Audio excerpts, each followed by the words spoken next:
Hello dear students, कैसे हैं आप सभी। आई होप बहुत अच्छे होंगे। चलिए 9.1 से क्वेश्चन नंबर 14 को सॉल्व करते हैं। तो देखिए इस क्वेश्चन में हमसे क्या कहा गया है, 1.2 मीटर लंबी एक लड़की भूमि से 88.2 मीटर की ऊंचाई पर एक क्षैतिज रेखा में हवा में उड़ रहे गुब्बारे को देखती है। किसी भी क्षण लड़की की आंख से गुब्बारे का उन्नयन कोण 60 डिग्री है। कुछ समय बाद उन्नयन कोण घटकर 30 डिग्री हो जाता है। इस अंतराल के दौरान गुब्बारे द्वारा तय की गई दूरी ज्ञात कीजिए। तो चलिए अब हम इसका सॉल्यूशन करते हैं। तो देखिए डियर स्टूडेंट्स, इस क्वेश्चन के लिए हमें पहले से कुछ इस तरह की एक आकृति दी गई है। तो सबसे पहले मैं आपको इस क्वेश्चन को एक बार सिंपल लैंग्वेज में इस फिगर की हेल्प से समझा देता हूं। तो क्वेश्चन में हमसे कहा गया है कि एक लड़की है जिसकी लंबाई 1.2 मीटर है। तो ये जो आप देख रहे हैं ये हमने लड़की माना है जिसकी लंबाई 1.2 मीटर है। तो ये लड़की अपनी आंख से एक गुब्बारे को उड़ता हुआ देखती है। देखिए ये गुब्बारा है, ठीक है। तो इस गुब्बारे का इस लड़की की आंख से जो उन्नयन कोण है वो 60 डिग्री बन रहा था। ध्यान दीजिए लड़की ये है तो इसकी आंख यहां पर होगी, तो इसकी आंख से इस गुब्बारे का उन्नयन कोण 60 डिग्री बन रहा था। फिर थोड़ी देर बाद जो गुब्बारा है वो उड़ करके यहां पर पहुंच गया। अब इस गुब्बारे का इस लड़की की आंख से उन्नयन कोण 30 डिग्री का बनने लगा। तो हमें इसमें यह बताना है कि जो गुब्बारा शुरू में यहां पर था थोड़ी देर बाद उड़ करके यहां पर पहुंच गया, तो गुब्बारा यहां से यहां तक पहुंचने में कुल कितनी दूरी तय की वही हमें बताना है। यानी कि यहां से यहां तक की दूरी हमें बतानी है। तो देखिए कैसे बताएंगे। इसके अलावा हमें एक और चीज दिया गया है कि जो गुब्बारा है वो जमीन से 88.2 मीटर की ऊंचाई पर उड़ रहा है, ठीक है।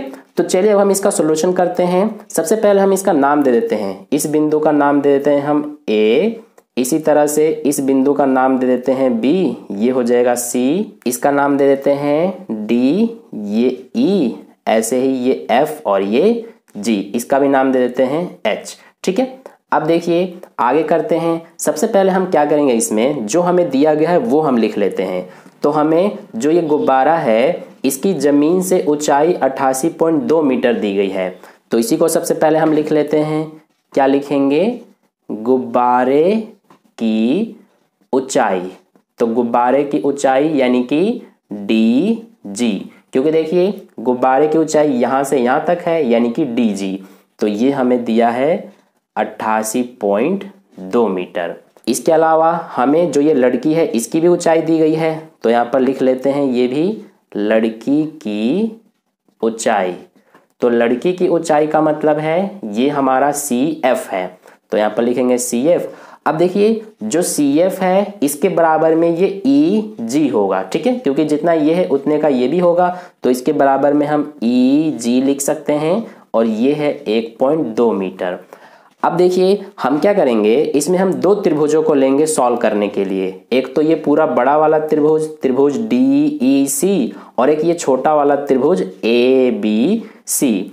तो देखिए इसमें हमारा क्या होगा, ध्यान देना, हम त्रिभुज डी ई सी क्यों ले रहे हैं। देखिए ये हमारा हो जाएगा पूरा आधार। तो इसको हम आधार क्यों ले रहे हैं, इसको क्यों नहीं ले रहे हैं, क्योंकि जो उन्नयन कोण है वो इस पे बन रहा है इसीलिए। अब देखिए अगर हम त्रिभुज डी ई सी ले रहे हैं तो इसमें हमारा डी ई ये लंब हो जाएगा, लेकिन लंब तो हमें पता ही नहीं है, हमें पूरा डी जी का मान पता है। तो सबसे पहले हम डी ई का मान पता करेंगे। तो ये हम कैसे करेंगे, यहाँ पर लिख लेते हैं डी ई। तो इसके लिए क्या करेंगे हम कि पूरे में से यानी डी जी में से इतने को घटा देंगे ई जी को, तो हमारा डी ई का मान आ जाएगा, ठीक है। तो डी जी कितना है 88.2 मीटर। तो यहाँ पर लिख लेते हैं, इसमें से घटा देंगे ई जी का मान, तो ये है 1.2 मीटर। तो कितना बचेगा, 88.2 में से 1.2 घटाएंगे तो 87 मीटर। यानी कि जो डी ई का मान है ये हमारा 87 मीटर आ गया, ठीक है। अब हम सबसे पहले ये पूरा बड़ा वाला त्रिभुज लेंगे, त्रिभुज डी ई सी। तो यहाँ पर लिख लेते हैं त्रिभुज डी ई सी में। तो इस त्रिभुज में क्या होगा हमारा, ये हो जाएगा लंब। तो लंब तो हमें पता है 87 मीटर। हम ये आधार पता करेंगे यानी कि ई सी। तो इसीलिए दोनों को अनुपात में लेंगे, यानी कि लंब बटे में आधार। तो लंब बटे आधार किसका अनुपात होता है, ये होता है tan थीटा का। तो ये tan लिखा, थीटा का मान कितना है इसमें, ये देखिए 30 डिग्री है। तो ये लिखेंगे 30 डिग्री अब लंब हमें पता है 87 मीटर, आधार हमें नहीं पता, तो आधार की जगह पर हम इसका नाम लिख देते हैं EC। तो ये हो गया बराबर tan 30 डिग्री का मान कितना होता है 1/√3। अब इनका कर देंगे क्रॉस मल्टीप्लाई, तो 87 का √3 से गुणा हो जाएगा, तो 87√3 आएगा, बराबर EC का 1 से गुणा होगा तो EC ही आएगा। तो EC हमारा 87√3 मीटर आ गया, यानी कि जो ये आधार है इसका मान 87√3 मीटर आ गया। अब हम जो छोटा वाला त्रिभुज है ये त्रिभुज ABC, इसको लेंगे तो लिखेंगे त्रिभुज ABC में। तो इस त्रिभुज में क्या होगा हमारा, देखिए ये BC हो जाएगा आधार और ये AB हो जाएगा लंब। तो ध्यान दीजिए अगर DE हमारा 87 मीटर है तो जो ये AB है ये भी हमारा 87 मीटर ही होगा, क्योंकि ये और ये दोनों बराबर हैं। ठीक है, तो इसीलिए हम यहाँ पर क्या लिखेंगे, लंब बटे आधार, क्योंकि हमें आधार का मान फाइंड आउट करना है, यानी कि ये BC। तो इसीलिए लंब बटे आधार किसका अनुपात होता है, ये होता है tan थीटा का। तो थीटा का मान इसमें हमारा 60 डिग्री है, तो ये 60 डिग्री लिखेंगे। लंब हमारा कितना है 87 मीटर, आधार हमें नहीं पता तो इसका नाम लिख देते हैं BC, बराबर tan 60 डिग्री का मान कितना होता है √3। अब देखिए ये 87 एज इट इज लिखेंगे, √3, ये BC इधर भाग में है, इधर जाके गुणा में हो जाएगा, तो हमारा ये हो जाएगा 87, √3 को इधर लेके आएंगे तो ये भाग में चला जाएगा, इधर बचेगा BC। तो हमारा इसमें जो BC का मान है ये आ गया 87/√3 मीटर। ठीक है, तो ये हमने BC का मान निकाल लिया, यानी कि ये जो आधार है इसका मान 87/√3 मीटर आ गया और EC का मान 87/3 मीटर आ गया। अब देखिए हमें इसमें निकालना क्या है, हमें इसमें यहाँ से यहाँ तक की दूरी निकालनी है, क्योंकि गुब्बारा पहले यहाँ पर था, यानी ये देखिए यहाँ पर, फिर यहाँ से यहाँ तक गया, यानी कि यहाँ से यहाँ तक की दूरी हमें निकालनी है, यानी कि BE का मान हमें फाइंड आउट करना है। तो यहाँ पर लिखेंगे BE। अब देखिए BE का मान कैसे आएगा, अगर हम इस पूरे में से यानी कि EC में से, यानी इस पूरे में से इस BC को घटा देंगे तो हमारा यही बचेगा। ठीक है, तो हम घटा देते हैं BC को। तो देखिए EC कितना है ये आप देख सकते हैं, ये है 87√3 मीटर, इसमें से माइनस करेंगे BC को तो BC हमारा है 87/√3 मीटर। अब इसको सॉल्व करते हैं, तो इसके नीचे हम 1 मानेंगे और सबसे पहले इन दोनों का एलसीएम करेंगे तो हमारा √3 ही आएगा। अब 1 से √3 को भाग करेंगे तो √3 ही आएगा, √3 का 87/3 में गुणा करेंगे तो ये 87/3 लिख लेते हैं, गुणा में √3।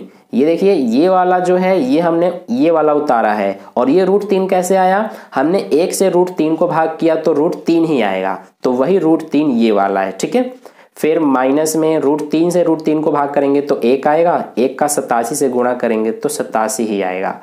अब देखिए इसको सॉल्व करते हैं, 87√3 और √3 का गुणा करेंगे तो क्या आएगा, देखिए यहाँ पर कर लेते हैं 87√3 गुणा में √3, तो ये 87 एज इट इज, √3 और √3 का गुणा करेंगे तो 3 आएगा। अब 87 और 3 का गुणा करने पर ये हो जाएगा 7 या 21, 8 या 24 और 2 26, तो 261 आ रहा है, यानी इनका गुणा 261 आएगा, माइनस में 87/√3।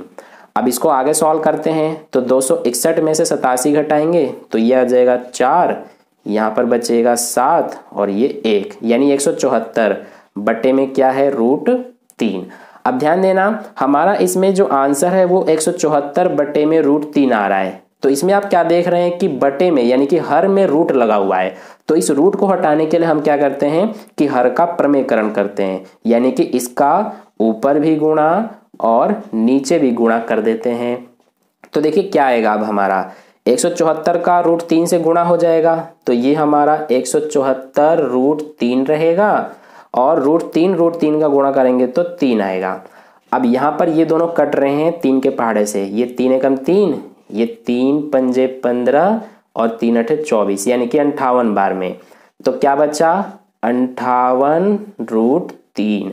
तो ये हमारा 58√3 मीटर यही आंसर है, यानी कि जो गुब्बारा है वो यहाँ से यहाँ तक पहुँचने में कितनी दूरी तय किया, 58√3 मीटर का। तो यही हमारा फाइनल आंसर है। तो इस तरह से क्वेश्चन नंबर 14 का सॉल्यूशन कंप्लीट हुआ। आई होप आपको अच्छे से समझ में आ गया है। अगर आपको वीडियो अच्छा लगा है तो वीडियो को लाइक कर देना, अपने दोस्तों के साथ भी शेयर कर देना, और अगर आप चैनल पर नए आए हैं तो चैनल को सब्सक्राइब करके बगल में जो बेल आइकन आता है उस पर ऑल वाले पे क्लिक कर लेना, ताकि नेक्स्ट वीडियो जैसे ही अपलोड की जाए उसका नोटिफिकेशन सबसे पहले आपको मिल जाए। मिलते हैं फिर नेक्स्ट क्वेश्चन के लिए नेक्स्ट वीडियो में। धन्यवाद।